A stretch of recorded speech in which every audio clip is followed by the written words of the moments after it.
ናቲ እንግዲህ በሜዳ ሲፎክር ተመስገን እንደምንም ብሎ ትሁትን አግባብቶ የራሱ ለማድረግ እንግዲህ ትንጥዬ ነገር ነው የቀረችው ማለት ነው። ታዲያ ተመስገን ከትሁቴ ጋር ገጠር ሄዶ እንግዲህ የአባዬን ሚስት አገኝተዋታል ማለት ነው። በራን ኳኩቶ ስትከፍትላቸው እሷ እንግዲህ እንደዚህ ማናችሁ ምንድናችሁ ብላ እንግዲህ በጥያቄ አፋጠጠቻቸው። አባዬም ታዲያ ይሄ ነገር ይቅር ትሁት፣ አሁንስ አንቺ ነሽ እመም የሆንሽብኝ ከሷ ይባሰ። ስለዚህ ለምንድን ነው የማትተይኝ? እመሜ ልታመምበት፣ እባክሽ ትሁት ተይ፣ እባክሽ ተይ አላት ማለት ነው። ከዛ በኋላ እና ምን ላድርግ አባዬ እባክህ፣ አሁን ተደውሎልኝ ነው፣ እባክህ አባዬ እንደዚህ አታድርግ፣ ና እንሂድና ያለችበትን አጣርተን እንምጣ፣ እባክህ አባዬ እባክህን ብላ ለመነችው ማለት ነው። ከዛ በኋላ ትሁት እባክሽ አታስጨንቂኝ፣ እባክሽን ትሁት እመሜን ላስታምንበት፣ በቃ እሷ በህይወት የለችም። ከዛ እነሱ ሲጨቃጨቁ ተመስገን ገባና ምንድን ነው አባዬ ምንድን ነው የተጨቃጨቃችሁ ሲል እንዴ የዛሬ 12 ዓመት የሞተች ሚስቴን በህይወት አለች እያለች ይኸው ሰላም ይነስታኛለች። አይ አባዬ እንደው ምን ይሻላል? መቼ ነው የምታምነው? ቆይ እንዴት እናድርግ? እሺ አላቅም፣ ግን ደግሞ በቃ እውነታው ይሄ ነው። ከዛ በኋላ አይ አላቅም ምን እንደሚፈጠር፣ ግን በቃ ትሁት ይኸው ትሁቴ እኮ እንደዚህ ናት አባዬ፣ ላሰበችው ነገርና ላመነችበት ነገር ወደ ኋላ አትልም። አውቃለሁ የኔ ልጅ፣ ግን ደግሞ ለእኔ ብላ ሌላ ነገር ቢቀጥማት በኋላ ቤተሰቦቿ ምን እንደሚያደርጉኝ ማሰብ አይከብደኝም። ስለዚህ ምን እንደማደርግ ራሱ ግራ ገብቶኛል። አይዞክ አባዬ፣ ወይ ልከተላቸው እንዴ? አይ ከዛ ናቲ ሁሉንም ሳይ ናቲ በዱላ ልማታ ይላል፣ ዘሎ ልማታ ይላል። ናቲ ወደ ራስ ተመለስ፣ ጸሎት አድርግ። በፍጹም ልክ አይደለህም። አዎ ልክ አይደለህም ናቲ፣ የሆነ ነገር ሆነሃል። ስለዚህ ጸሎት ያስፈልግሃል። አባዬ ምን ሆንከውብህ እንዴ? ላንተ ላይታወቅ ይችላል፣ ግን የሆንከው ነገር ለኔ በጣም እየታወቀኝ ነው አለው አባዬ። ከዛ በኋላ እንግዲህ ናቲ በጣም ተናዶ ወደ ቤት ተመለሰ ማለት ነው። እንግዲህ ምንም ማድረግ አይቻልም፣ ምክንያቱም ተመስገን የራሱ ሊያደርጋት እንግዲህ ጥንጥዬ ደርሷል ማለት ትንሽ ነገር ነው የቀረው እውነት ለመናገርና ትሁትን የራሱ ያደርጋታል። ሲጀመር ትሁት ከናቲ ጋር መሆን የለባትም። ናቲ ጸባዩ በጣም በጣም የሚያስጠላ ነው። ስለዚህ ከሱ ጋራ መሆን የለባትም ትሁት ማለት ነው። አንድ ላይ ቢሆኑ እንኳን ማድረግ የሚችለው አይታወቅምና፣ ስለዚህ ትሁቴ እሱን ጥላ ወደ ናቲ መሸብለል አለባት ብዬ አስባለሁኝ። እንግዲህ አላውቅም። ታዲያ አባባ አንቺ እኔ የደወልኩልሽ ትናንት እሁድ ነበር፣ አንቺ ዛሬ ትመጫለሽ እንዴ? አባባ በጣም ይቅርታ መሽቶ ስለነበር ነው። አይ እንግዲያውስ እኔም ዛሬ ስራ አለኝ። አባባ እባክዎት፣ ቆይ እናንተ ሰዎች በየተራ እየመጣችሁ እኔን የምታቆስሉኝ ምንድን ነው እሱ ችግራችሁ እንዴ? አባዬ ከኛ ሌላ የመጣ ሰው አለ እንዴ? አዎ እነማን ናቸው? እኔ ምን አውቂያቸው? አላቃቸውም፣ ግን መጥተዋል። ወይ ጉድ! እባክህ አባዬ እባክህ ልለምንህና አባባ አሳዩን ያለችበትን። ግዴታ ነው የኔ ልጅ። አባባ እባክዎት፣ በጣም እሷን እያለ ዘላለም ስንት ዓመት ሙሉ ሲፈልጋት የኖረ ሰው አለ። ስለዚህ እባክዎትን አባባ እባክዎትን ተቸገሩልን አለ ተመስገን። እሺ አለ። ከዛ በኋላ እንግዲህ ተመስገን ሄደው በር ሲያንኳኩ ማነው ግቡ አለች ሴትየቱ ማለት ነው። ሲገቡ እንግዲህ እሷ እንደዚህ ቁጭ ብላለች። ማናችሁ ምንድናችሁ እያለች በጥያቄ አፋጠጠቻቸው። ከዛ በኋላ ገቡ። እንግዲህ አሁን እነሱ ልታውቃቸው አልቻለችም፣ በፍጹም አታውቃቸውም ማለት ነው። አሁን ሽማግሌው እነሱን አገናኝቷቸዋል። አለቀ። ከዚህ በኋላ ምንም እንትን አይልም ማለት ነው። ምክንያቱም ከሷ ጋር ያለው ነገር ጨርሰዋል አባባ ማለቴ ከትሁት ጋር አሁን ከአባባ ጋር ምንም የሚያገናኛት ነገር የለም ትሁት። ስለዚህ የናቲን የተመስገንን እናት እንግዲህ ይዛ አትመለሳለች ብዬ ተስፋ አደርጋለሁ ማለት ነው ትሁት። የናቲ የካሌብን እናት። አባዬ ደግሞ ወይች ልጅ ገብታ ይሆን? እንደው ምን ይሻለኛል አሁን? ቤተሰቦቿስ ምንድን ነው የምላቸው? እኔ ግራ ገብቶኛል። ቆይ እንዴት ከኔ ጋር መሄድ ታፍራለች እንዴ? ለምን ከኔ ጋር አትሄድ? ወይ አረ የናቲን ጥጋብ የሚያስተነፍስልን ሰው አምጡልን። የእውነት ናቲ በጣም ጠግቧል እንዴ! በጣም ምን እንዴት እንደሚያደርገው እኮ አላውቅም። የእውነት ደግሞ ገና አንቺ እኔ ብቻ ነሽ ይላል እንዴ? ሲጀመር ትሁት ከናቲን መምረጥ የለባትም።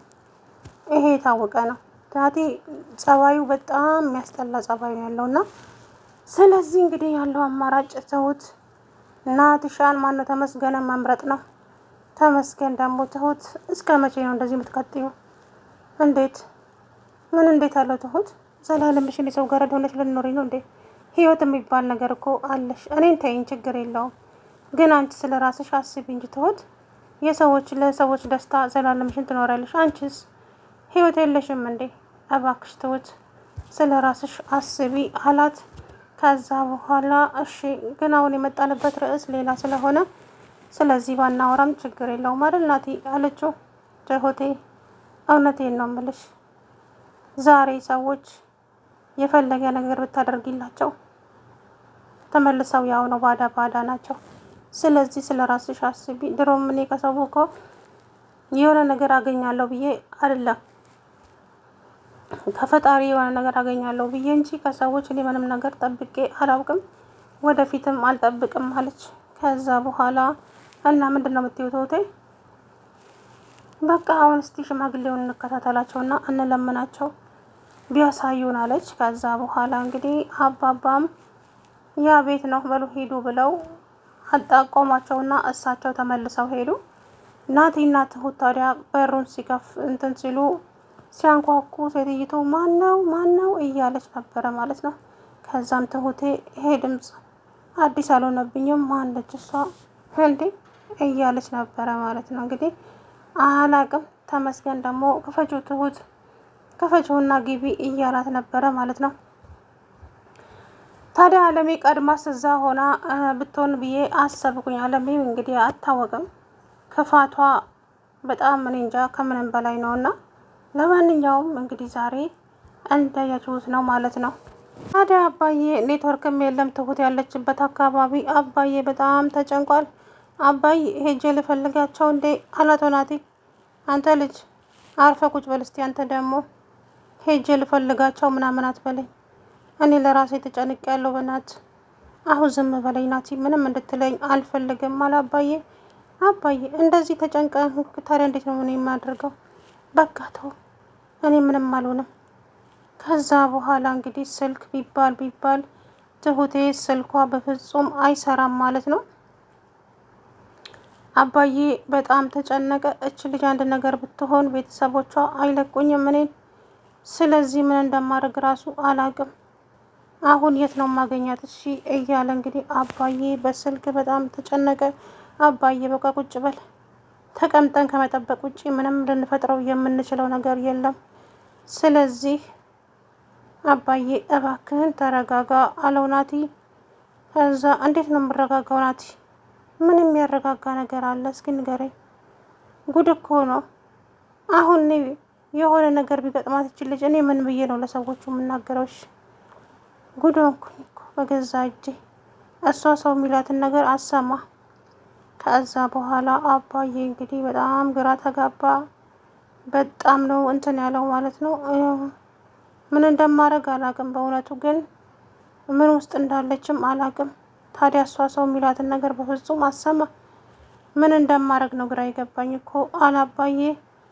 አንተ አታስብ በቃ ትመጣለች። አይናቲ እንዴት ነው የማላስበው? አለማሰብ እችላለሁ እንዴ? ከዛ ስልኳ ቢደወል የለችም ማለት ነው ትሁቴ። ምክንያቱም እንግዲህ በእነሱ ቤት አሁን ናቲ ማነው ተመስገን የሆነ ነገር ያደርጋታለሁ። ያ ደግሞ ልክ አይደለም። ተመስገን አሁን በጣም ጥሩ ሰው ሆኗል። በጣም ማለት ነው ጸባይ ገዝቷል። ግን ቀን ነው የሚጠብቀው፣ ቀንና ጊዜ። ይሄንን ናቲን የሚበቀልበትን ቀንና ጊዜ እየጠበቀ ነው። ትሁትም ደግሞ ናቲ እንደዚህ እንዳደረገው ምንም የሚያውቀው ጉዳይ የለም። ስለዚህ ትሁት ይሄንን ነገር ያወቀች ቀን እንግዲህ አስባችሁታል? ምን እንደሚፈጠር ማሰብ አይከብድም። ስለዚህ አቶ ናቲ ደግሞ ዋጋውን ያገኛል በዛ ሰዓት ማለት ነው። ምክንያቱም ያደረገው ነገር ቀላል አይደለም። ገና ለገና ትሁቴን ይቀማኛል ብሎ እንትን አደረገ ማለት ነው። ስለዚህ እንግዲህ አቶ ናቲ ምን እንደሚፈጠር አናውቅም እኛ። ስለዚህ ትሁቴም ደግሞ አሁን ይህንን ነገር የምናወራበት ጊዜ አይደለም ናቲ፣ እባክህን አሁን የአባዬ ሚስት እናግኛትና ወደ እኛ ርዕስ እንመለሳለን አለችው። ትሁቴ እኔ ላንቺ ብዬ ነው፣ እኔ ከምንም በላይ የአንቺ ደህንነት ስለማስቀድም ስለ ራስሽ አስቢ እባክሽን ትሁት፣ ስለ ራስሽ ብቻ አስቢ፣ ሰዎችን ታያቸው አለ ናቲ። ማነው ተመስገን። እሺ ተመስገን አመሰግናለሁ፣ ግን እኔ ያንተ መለወጥ በጣም እየገረመኝ ነው ናቲ።